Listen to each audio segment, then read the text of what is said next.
တိုက်သစ်ဆက်ဆက်မှလိုချင်တဲ့အဝေတော်ကြီးများအတွက်မတ်တော်မင်းရင်ချမ်းမြင်မှရန်ခန်းလေးတစ်ခန်းနဲ့မိတ်ဆက်ပေးပါရစေဒီခန်းလေးဟာသင်္ကန်းကျွတ်မြို့နယ်ငမိုးရိပ်ကိုလန်အပိုင်းလေးမှာတည်ရှိတဲ့တတိယထရန်ခန်းလေးဖြစ်ပါတယ်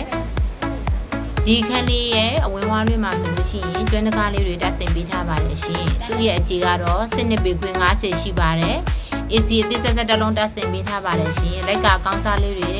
တက်ပေးထားပါတယ်စူပါစတီအသစ်ဆက်ဆက်တွေပါရှိပါတယ်ရှင်နယံကပကြီးကားလေးတွေနဲ့အလှဆင်ပေးထားပါတယ်မီလုံးမီဆိုင်လေးတွေနဲ့လုပ်ပေးထားပါတယ်ရှင်ဒီခန်းလေးရဲ့ရောင်းခေါ်စစ်လေးကကြတော့1500နဲ့30ညှိနှိုင်းလေးနဲ့ရောင်းချပေးပါမယ်ဒီခန်းလေးဟာ BCC ကြပြီးသားပါစာရွက်စာတဲ့အပြည့်စုံလေးနဲ့ရောင်းချပေးပါမယ်ရှင်သူ့မှာအခန်းကျေလေးတစ်ခန်းပါပါတယ်အခန်းကျေလေးမှာဆိုလို့ရှိရင်လေမိသားစုကောင်းကောင်းအိပ်လို့ရတဲ့အခန်းကျေလေးဖြစ်ပါတယ်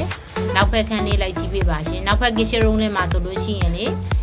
နောက်ဖက်ခန်းလေးမှာတက်တက်ရရလေးနဲ့ကြွေပြားခင်းကြွေပြားကပ်ပေးထားပါတယ်ရှင်အလင်းရောင်လေးရရှိတဲ့ kitchen room လေးမှာရေချိုးခန်းပါရေချိုးခန်းမှာအောက်ကန်လေးပါပါတယ်ရှင်အိမ်သားပိုထိုင်ပါလေရှင်